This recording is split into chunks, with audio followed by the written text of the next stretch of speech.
Hello, welcome.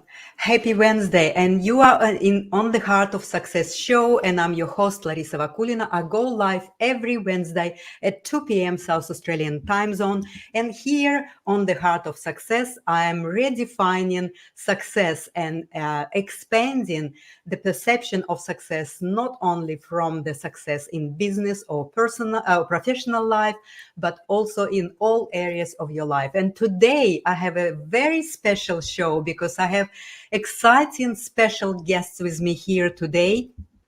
I would like to introduce to you Irina Mukhina.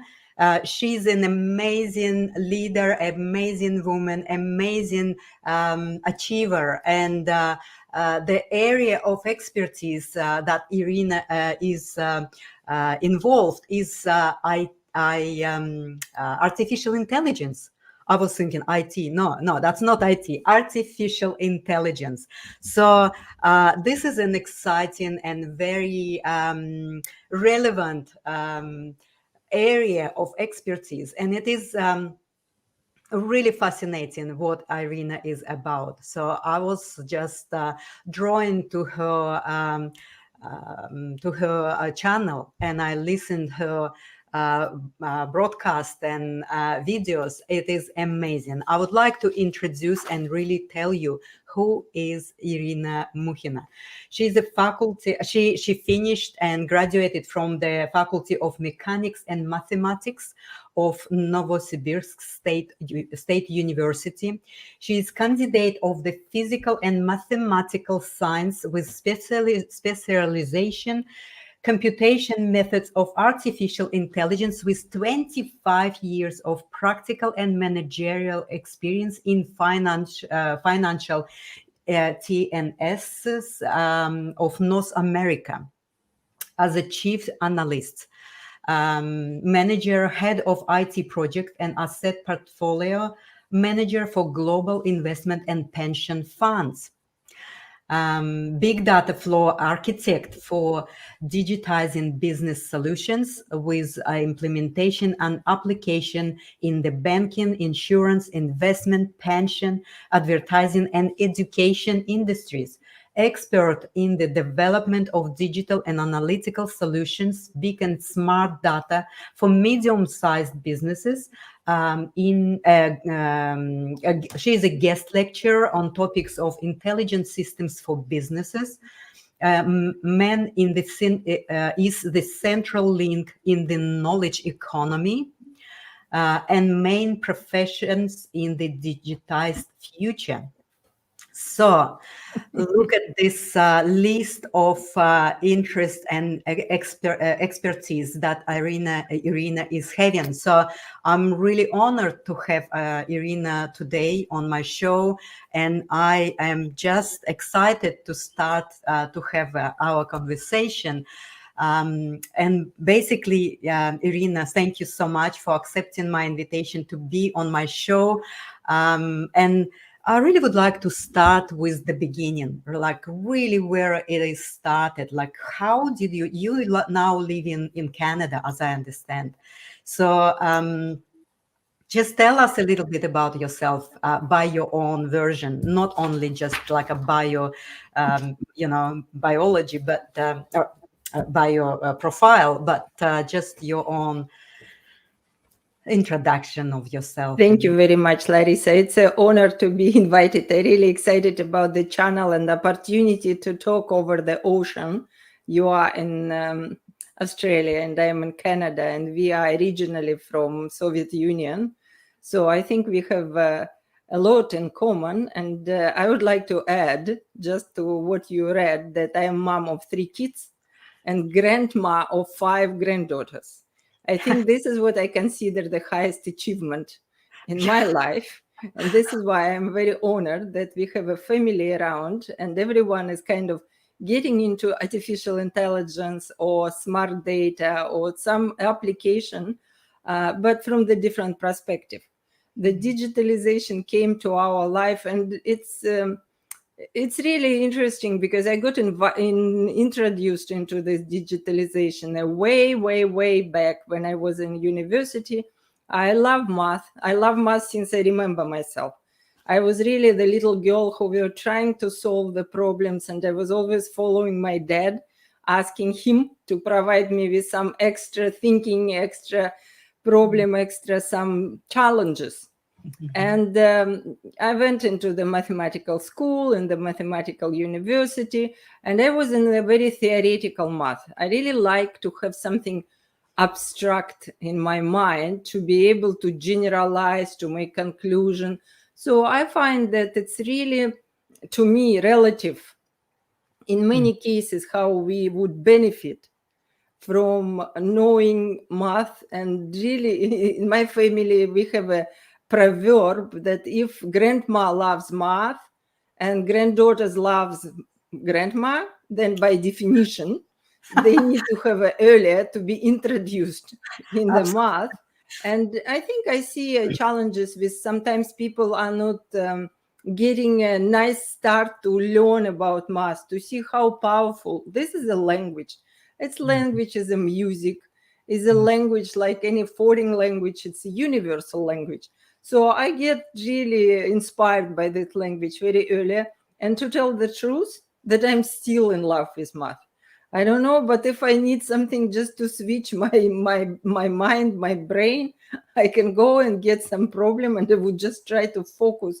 And it's giving me some, way to escape reality and get me thinking, trying to find a solution. Yes. Yeah. And when we came to Canada after the basically demolition of USSR, in my mind, and the state of USSR became a bankrupt, and both of us, me and my husband, we were in the science. So we had no chance rather than switch to other area, but we decided to try luck and apply to the countries. It was 1993 when we applied to 3 countries. Actually, one was Australia, another one was New Zealand, and the third one was Canada. 3 countries in that time will allow independent, professional immigrants to apply and get them through the scoring system. Sure. So based on the age, level of education, number of kids, speciality, we really get the highest mark. Yep. And we were brave enough to say that, you know what, we would like to try something where we will keep up our professional skills rather than switch and stay in Russia to become, well, I don't even know how to say this, but more or less traders. Yes. And I always was under impression that the immigration gonna be a short adventure, and then we're gonna come back to our country. So I never was thinking about the immigration as a long story. Oh, you see, like I would like just to jump up here, because it's almost identical story with my own immigration. I never thought that it's gonna be a long-term staying here, basically 28 years, exactly the same year, 94. But of course, I'm not a scientist and things. But anyway, it's amazing how we back then we kind of we saw other country as a opportunity, and of course for our children. I think my motivation to migrate was to give another chance or a option for the children to be educated and choose themselves where they want to live then after, right? So that's something. That's right. And I remember the quote from one of the Soviet Russian film director, Eldar Rязanov. He said a very good phrase that it wasn't immigration, it was evacuation. That's it. So, exactly. And I know that we have been evacuated with 2 girls, our daughters, 2 boxes of scientific books, and 2 suitcases. And that's it. So this is how we arrived in Toronto. And since then, we were living here. And I need to say that I consider myself very lucky, because our education, mine and my husband, were so good and so relevant. And so compared to other educations, I think math and physics, it's something which always give you a logical background and foundation. And I was brave enough to go to business. So I check university because we were teaching in university in Soviet Union, as usual, career for the scientists. Yeah. But I check university in Toronto, I check schools, and they decided that, you know what, I really don't see the value going to university because of such a high competition. And it's not such a large amount of the students and professors like it's used to be in Soviet Union. So I decided that I would be better off if I tried something entirely new. And from the first interview, I got the job of the statistician. We have been in country for 8 months. When I got first job with the good salary in the insurance company. It's a large global insurance company, and the job was at the actuarial department. Honestly, I didn't even know what does it mean. Yeah. What does it mean, actuarial? I learned literally a while when I started. But as a statistician, I was able to pass through the interview, answer the questions about the statistical background, and the application was easy to me. And since that, I changed 7 different corporations in the 7 different industries. And I can say that I never, ever apply for new job. The job was really looking for me. And Right. I learned the way that if you really have a reputation, if you do your job with, the passion, enthusiasm, if you're really ready to invest, because it was a challenge for me. It was a challenge to learn everything about databases, new languages, new terminology about the insurance. It usually took me 2-3 months to learn entirely new business environment. Actuarial was the first one with the insurance. Then I moved to credit card. The next job was the bank, where we had any line of business related to the banking industry. Then I moved to marketing, where we were doing more market research. And I was doing the studies around how the banking clients using their businesses. And then I moved to consulting company because I decided that I'm tired from all these big banks. They are so slow and bureaucratic. And I moved to American consulting company where I was working 20 hours a day. And somehow my family wasn't really happy. So and I had 3 kids at that time. We had a boy born here, and the boy was a small one. So I was juggling between the full-time job with the career opportunities where you need to stay, you have some extra corporate activities, and it's all take energy and time and dedication. And after consulting, I went back to the banking industry because someone called me and they said that you need to become a manager. And they became a manager.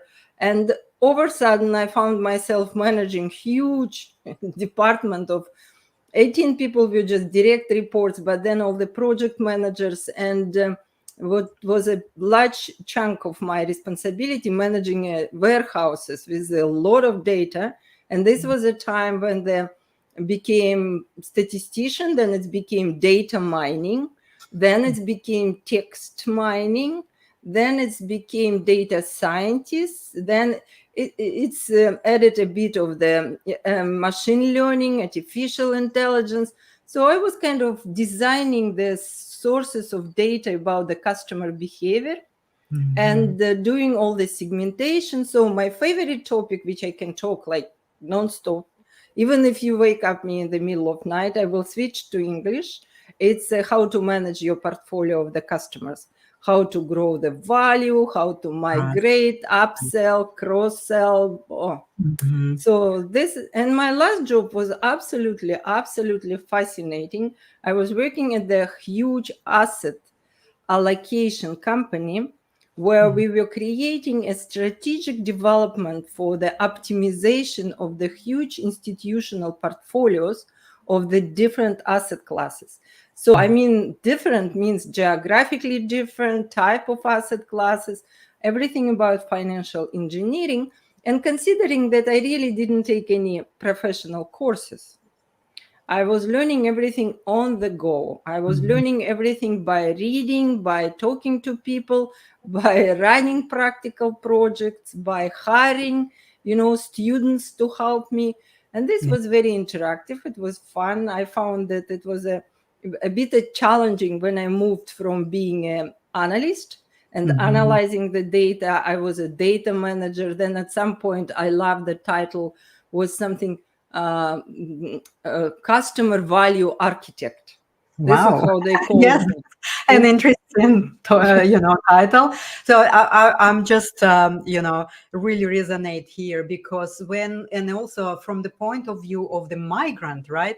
When I migrated, like I become a life student, and that's what we are really. I mean, even now, after all of these years of success, and then we learning every day. I'm learning from my grandparents, grandparents, and parents, and my grandchildren. Like it's that generational line that we are in the middle, like can learn from the younger generation and then from the older one. So I know you're very passionate about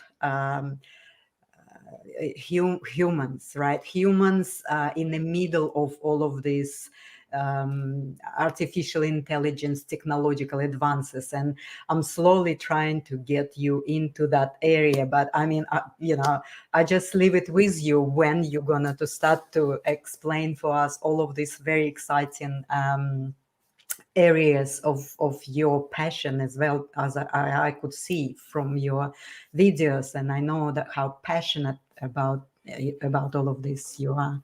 Well, basically what happened when I started to manage people, I realized that to manage data, it's much easier.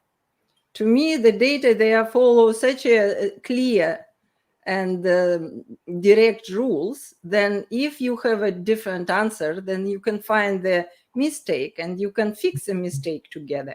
And when I was around 40, this is the first time when they put me as a manager in the large department of the analytical people. And here I started to look at people and started to realize, oh, all of them are very different.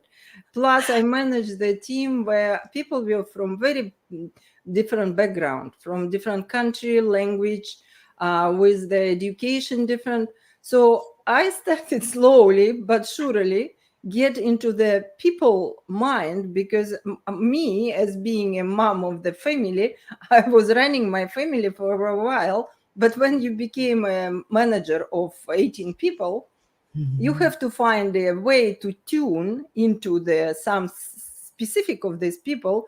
And I now started to realize that whatever I'm saying in my English, which is not perfect, but in some cases understandable, I would get different response.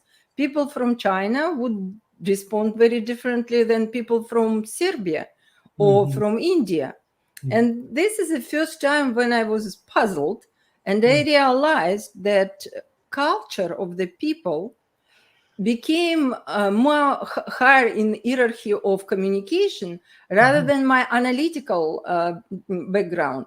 So even though if I can say this in the clear, logical, algorithmical way, what need to be done, underlying culture of how people are dealing with manager, how people are reacting, how they feel that they need to be, inspired, all of that was such a new area for me. And this is how I get into the managing people, being a leader, being a change leader of changes. And my daughter, she was in the school, she was 16. I remember she brought me a book, and she put book on my table and she said, "Mom, you need to read it." I said, "No time. When do I need to read it in English? No, I have 3 kids. I have a..." "Mom, you need to read it." And I remember the book because the book gave me a really different perspective. The book called The Culture Code. It's written by a doctor, French guy from France, Rapai. His name is Dr. Rapai. It's called The Culture Code. And the idea is that people from the culture, they have a different type of code which built into them. They may not even realize it.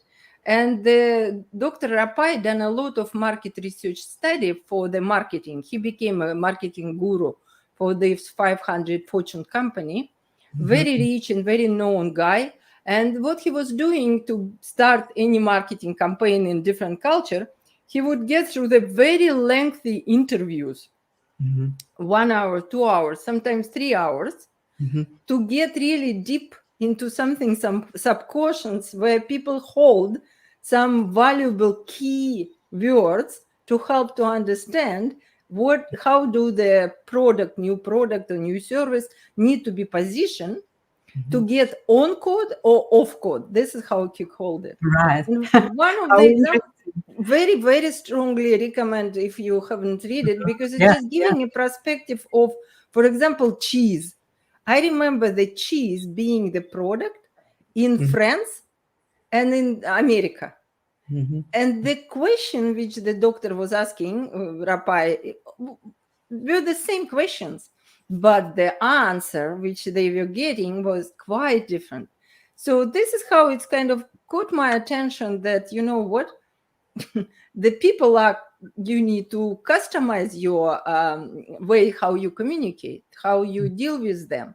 And this is a way how I am slowly getting into managing people, knowing how to inspire, knowing the area, and dealing with customers at the same time. Because when you have a big data, and big data, it's literally when people talking about knowledge economy or digital economy, I always caution them, because knowledge is not on the customer side, it's on the corporation side.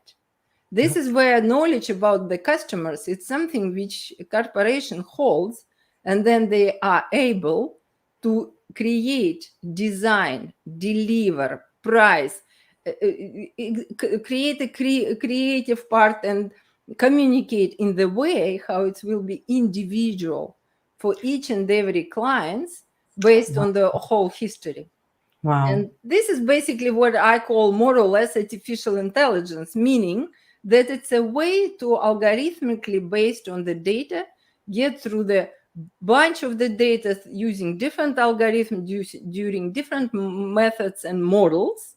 But at the end, the idea is to match the product, the customer, the channel, the time, the price, and get this, that the corporation gonna be benefit from this interaction, and customer will get and be happy to receive whatever was available for him or her, by sometimes even without realizing that is this product really what he or she needs. Absolutely.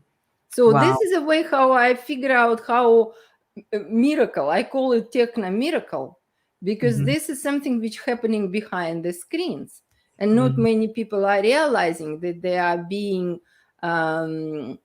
led by the data. It's called the digital footprint. Yes. And this is where you're leaving this digital footprint these days everywhere. And the data, the way how big data now growing, is getting like every day you basically doubling amount of data. But the people losing my main important topic for anything what I'm talking, when we're designing artificial intelligence, we are not supposed to lose our own intelligence.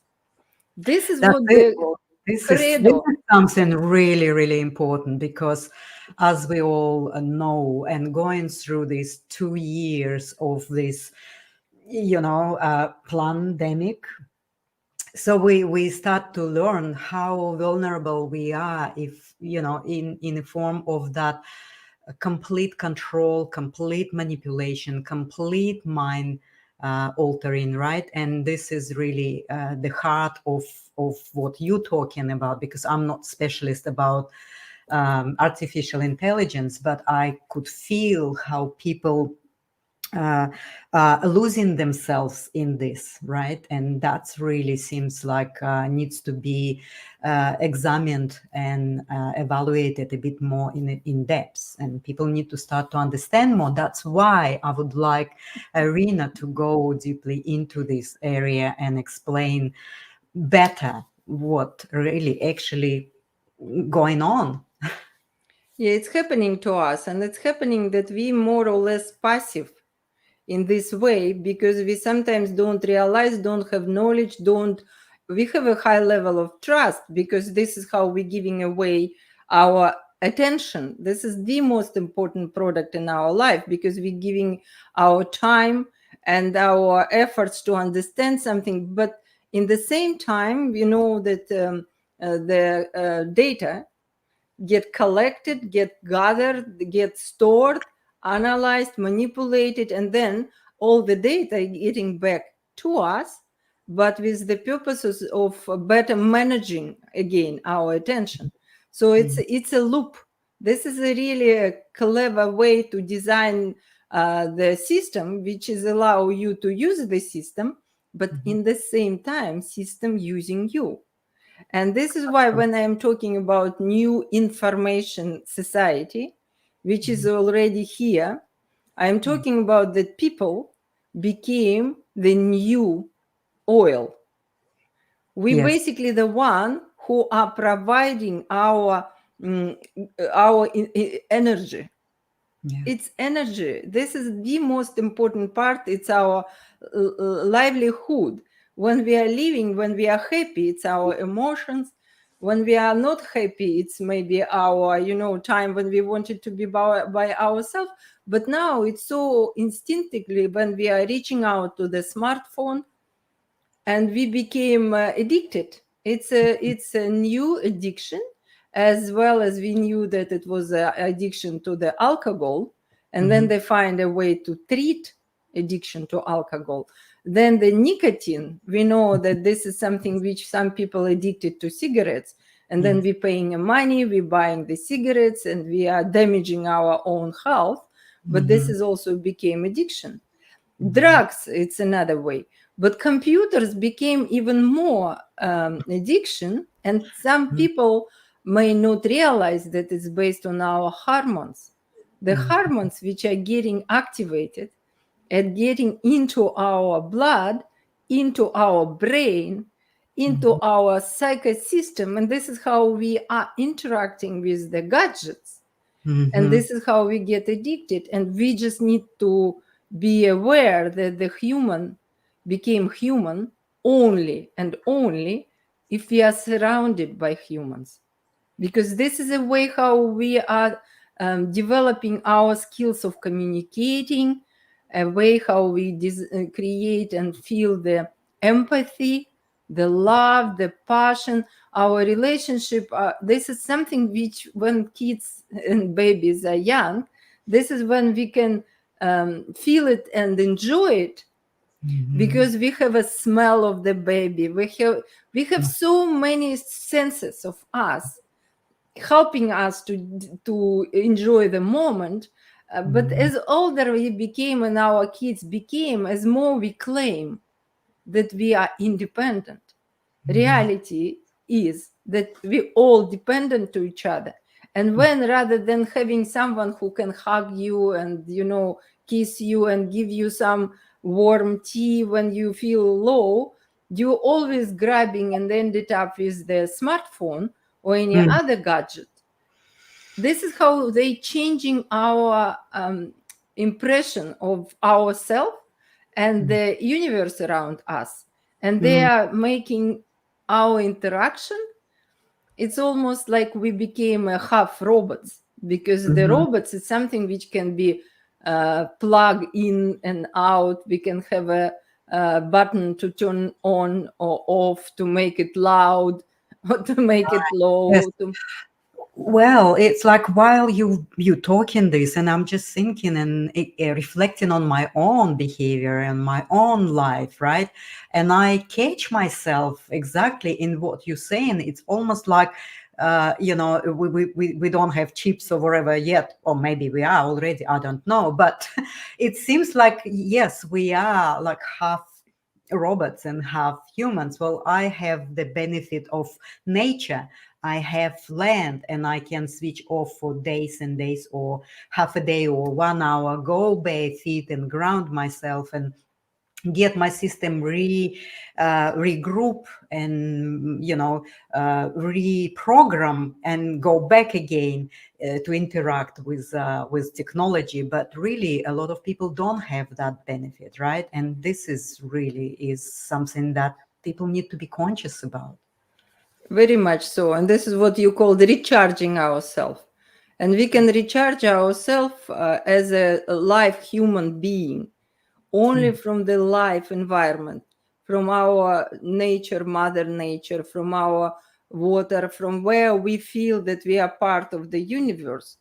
But as less time we spend in the universe, in the real life, as more time we spend in the home offices, on the corporate offices, as more time we're spending with screens, as more we depend on the screens, and as more we are losing this sense of us being live and human, because we started to be more stressed by going out and seeing a crowd, because this is something which is very natural. The person who are creating the fear of being, with someone who may have a virus, may not really be that, may not really be that. And this is how all the environment, I call it info terror, because all the screens now, and we have screens everywhere, even in the washrooms.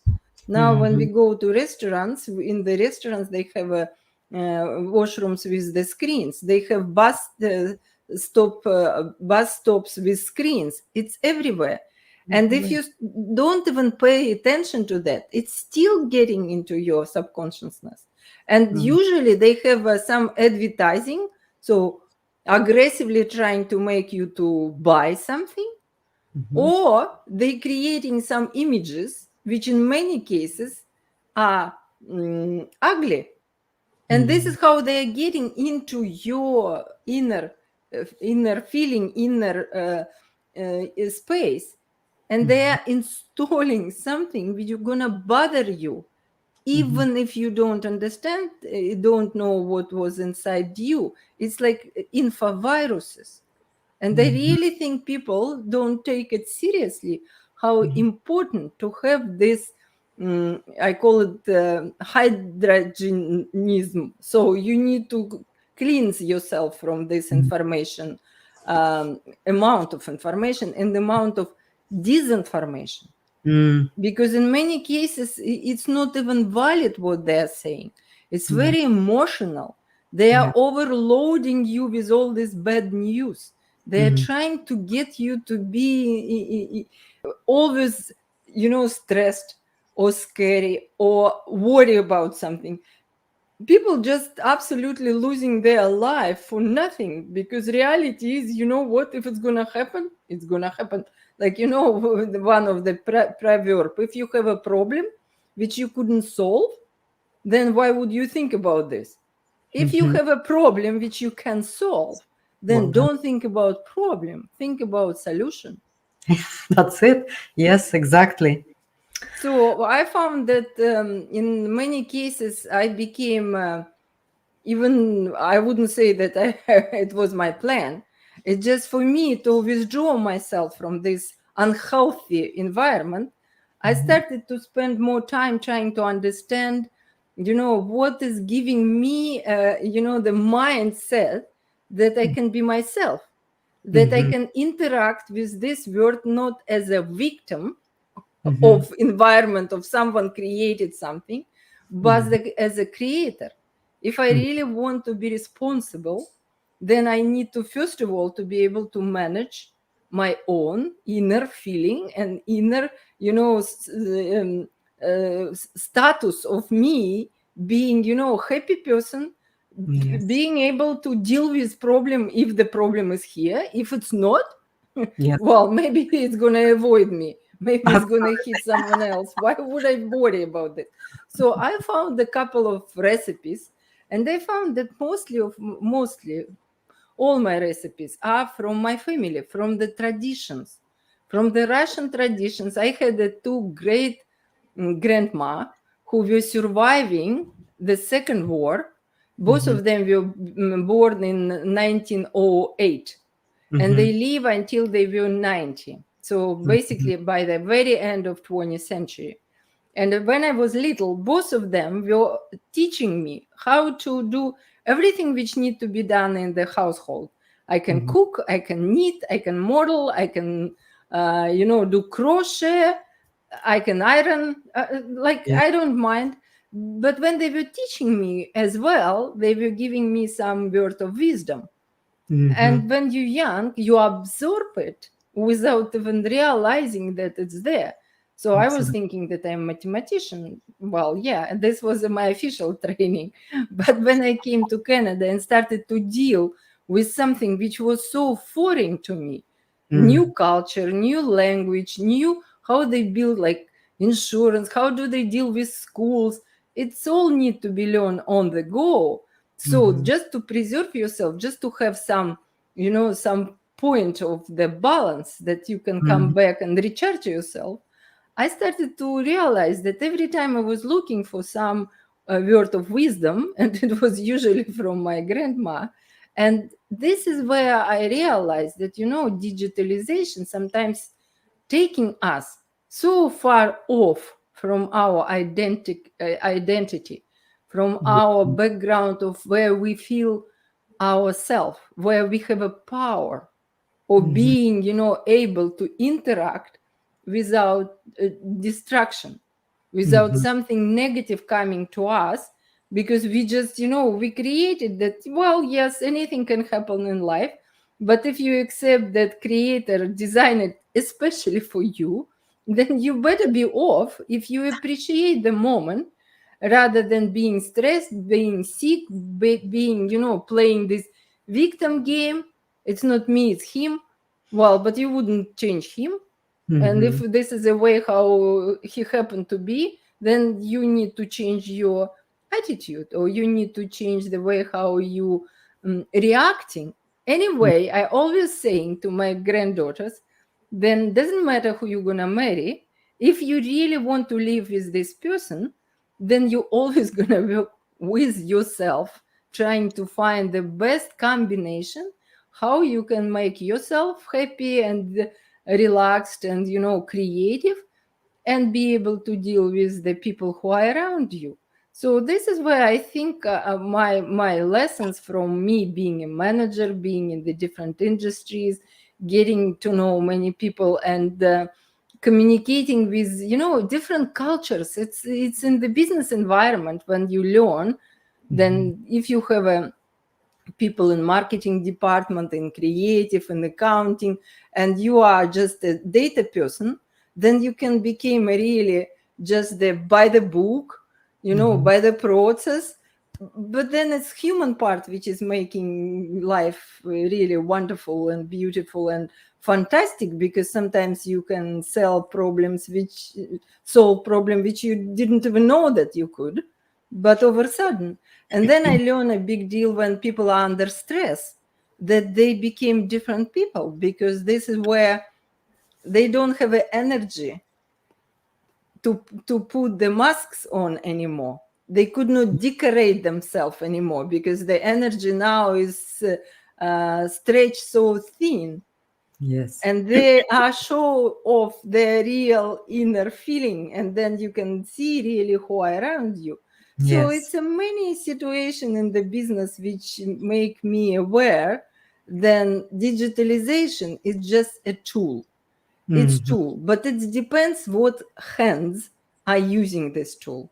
And if the hands are not really friendly, if they are really trying to make the digitalization as a control over, the large amount of people or large amount of data or large amount of information, yeah, it's scalable. It's really scalable, because you know that if you have a fractal of something, then you can expand it. But everything depends on who are creator and what the goal of the game is. If you're saying the goal of the game is to develop people talents, people potential, to help them to become better than they can even think about themselves, then digitalization can be very helpful because you can reach out to different libraries. You can find so many information and get your summary. You can have a best music which ever been recorded. You don't even need to move from your chair. But on Yeah. the other hand, if you don't move from your chair, then you can become a very overweighted, very Hmm. lazy, and very relaxed, to the degree that I know that in Japan, for example, they have a 1 million of people, young people, Wow. who never ever leave their space. Space. They are Oh, working from home. They are making, connections. They are ordering the food. So mhm, it's like whole movement of the young people who who manifest themselves as a part of this digitalization. And this is what I call homodigital. I That's really it. thinking that a lot of people are so relaxed, they like comfort, they like to do what is easy to do, and they assume that as far as they can make good money, then Mhm. this is something which validate their That's way that yeah. they became a part of technology. And if Mm, you turn off any technology, they don't know what to do. They don't know what to do with themselves, with the relationship, with their time. So to me, it's homodigital. And I see a absolutely. lot of young people who Wow. are slowly but surely moving into this crowd, and this is how they're socializing. And some people saying it's unavoidable. Hmm. And I argue with this, because I argue saying that, you know what, it's always up to us what we would like to present to this universe. And if you have a mission and you feel that you really here to help other people, to serve people, to treat people, to teach people, so you are people characteristic, then you're just killing your talent because you're spending time looking at the screen. And I don't think the schools full of screens rather than teachers and rather than schoolmates, it's something which gonna give our kids and grandchildren a future which they, as a human being, deserve. Because Mm, the ecology is really the part of the our environment. And if we are part of the environment, we need to live by the universal mhm. law, by something which is created for us millions ages before. Eons ago. Oh, yeah, eons ago. So Exactly. how could we get so far away from environment, from this universal law? Because I believe that our ancestral lineage been living completely different lives. Yeah, we can argue like they've been maybe just primitive people and things like that, but it's they've been living within the laws of nature. They've been the values they had been very different because they value themselves as a creators and as a part of the god creation, right? So we went so far away on another extreme. So where is the golden middle? Where is the golden balance from your Well, I point of think view? everyone has own. I don't believe one size fits all. And I Yeah. think this is where people need to listen to themselves. And when Yeah. we, as a parents, our kids are growing, we're always ready to provide them with the ready recipe, with templates, with something which they just need to follow because it's easy for us. But if Hmm. we switch this point of view and started to look at each baby Then, as yes. our teacher, and now, when we have 5 granddaughters, I can tell you, being a grandma, it's totally different responsibility level. So That's this it. is where I can have a little bit fun and joy, and parents, they are the one who gonna discipline. But when you look through the eyes of love, you see Mhm. that this is soul which is already came to presence with such a gift, but they Mhm. have a very different rhythm, Mhm. speed. They have a very important way where they need their time, but we are rushing. And I am very guilty because I was a working mom with my husband was working. So we were always rushing. Now, when I'm saying to my daughters, please slow down, don't press your kids, they are looking at me saying, Mom, what happened to you? You never been like this with us.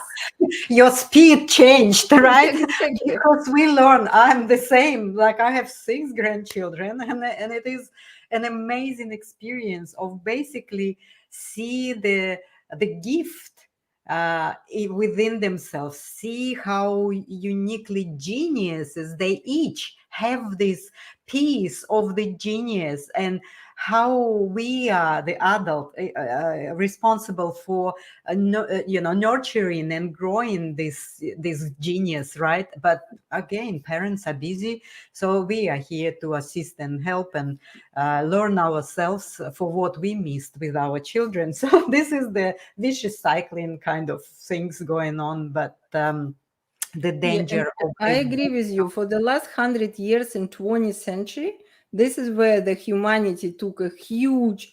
I read 10 in seventh degree. It's something how we started to use resources of our planet to do what? To do consumption.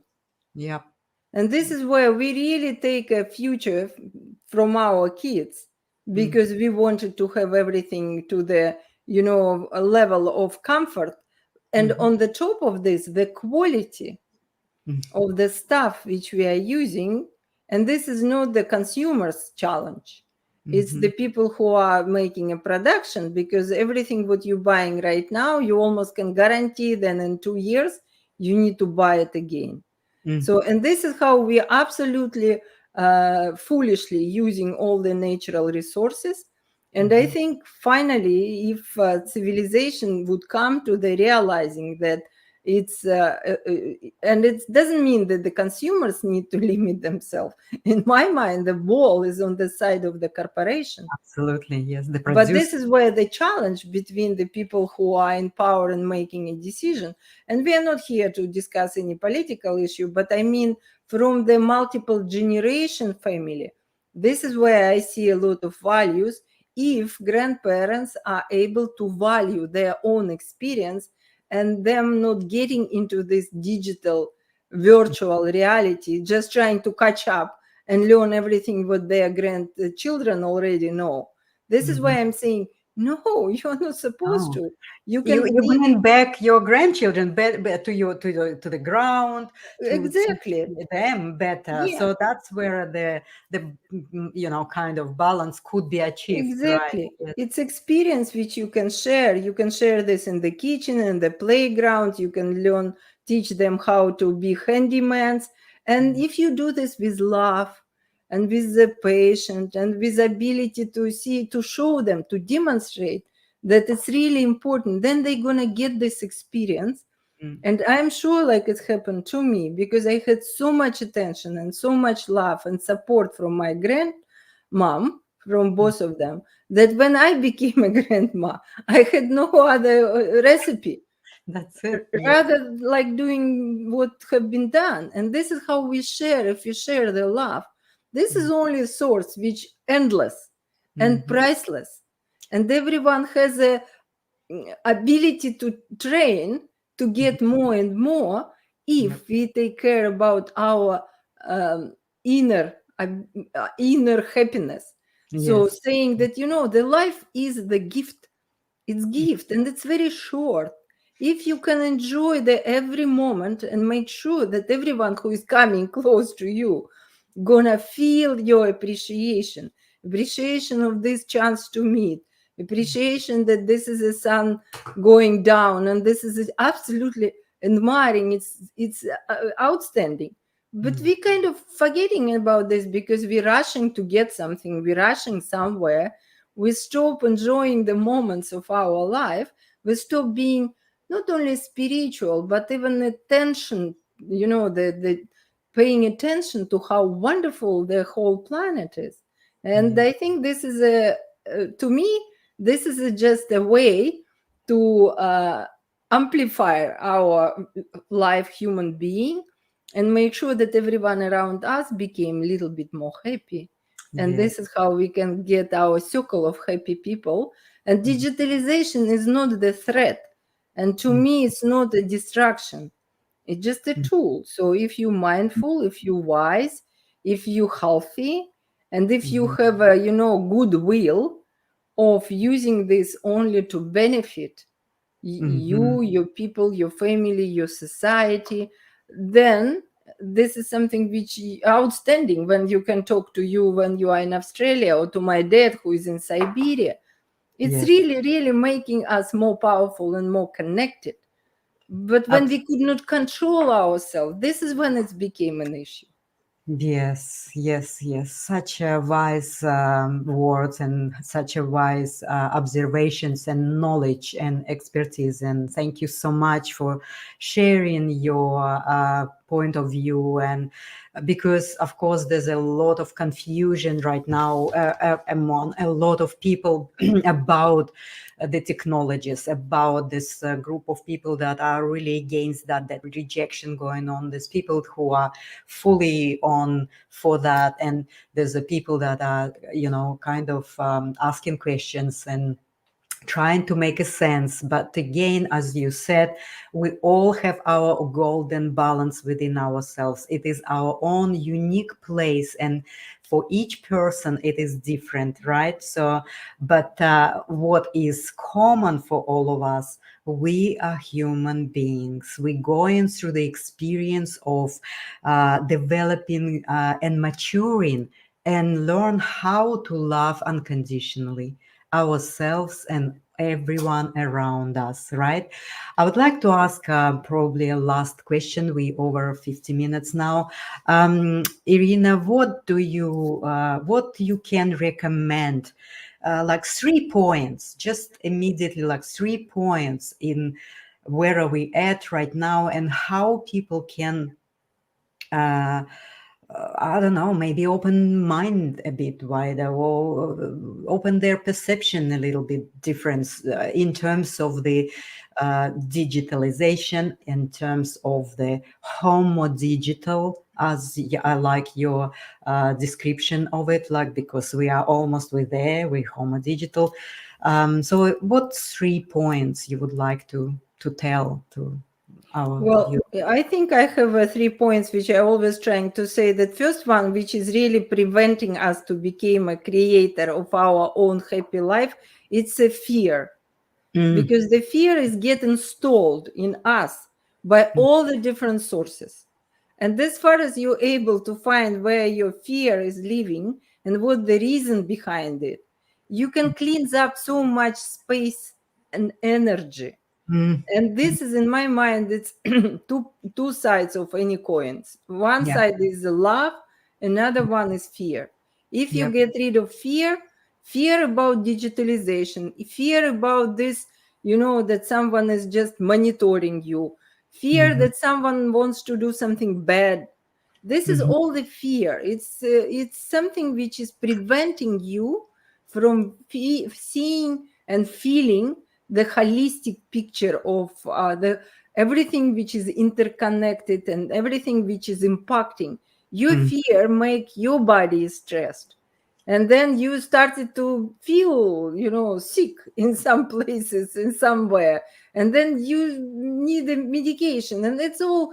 So if you're really happy person, if you are in love with your life, if you appreciate that this is something which is really great because you are already here and you see every moment, mhm, something may happen, but you see, as far as it's happened, then you don't need to worry about this. It's already mhm. over. That's So it. I keep saying to my girls, past is the history, Mhm. future is the mystery. And we Yes. have only present time now. And Oh, this is why it's called this way. It's your present. Enjoy it. yeah. So this is something which is my mind is very important. The Mm, second one is also very common sense. It's a culture. mm, Trying to be high in the way how you dress yourself up. What books are you reading? What music are you listening to? What mhm, art do you have in your bedroom or anywhere? So mhm, just to try to put steps up, that you would learn from all the ages of history behind us, which is available, which is just really on the on the fingers. You can find any museum these days in Paris. You don't need to travel there. You can learn about all the artists which have been living, but choose something where you really need to put efforts into understanding their inspirations, techniques. Learn some music, how to play music. As more cultural we are, as more we are developing our inspirational cultural ability, we are enjoying this moment. You don't need to go shopping to make yourself happy. This is my point. I honestly hate shopping. To me, it's like unbelievable how much energy I'm losing, Absolutely. regardless of money and Well, time. yeah, it is kind of give you a little buzz, a little bit, like, you get excited, but then you collapse in much more lower in the energy because you've been exposing yourself with this all lower energy spaces, Exactly. right? And also, I mean, of course, we can't, not buy anything, but buy meaningfully, right? Yeah, Buy so to something me, the that you cultural really stuff can make you much higher in energy, much higher in the inspiration. You may want to create something because this is read poetry. And the third part, which helped technology to help you to manage your time, because Mhm. you have an application. If you really have a challenge with anything, with your weight, then you have an application help you what to eat. If you don't know how to travel and you are looking for the places, they have so many apps which helping you to find even the small walk Yeah. around the whatever area you wanted to make yourself familiar. If you want to know how much steps per day you have, Yes. and the most important application, which you also can find and install, that the gadget will turn down automatically after you spend, let's say, limit is 2 hours. 2 hours a day you want to spend on the social media, reading news, and looking at someone videos. Let's say Yeah. 2 hours, it's something which you consciously ready to invest in this nonsense.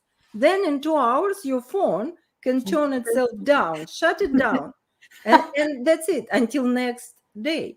So Mm. technology can be very friendly. Technology can be used to help us to manage. You learn this. And this is how, in my mind, this is where you need to be psychologically strong and happy, no complaints, culturally happy, and then use technology as a friend to help you, to guide you through the Yeah. challenges where before you need a mom or husband or someone who gonna help to manage your time. Now you can use Now technology. you can do So that. this Yes. would be my 3 pieces of advice.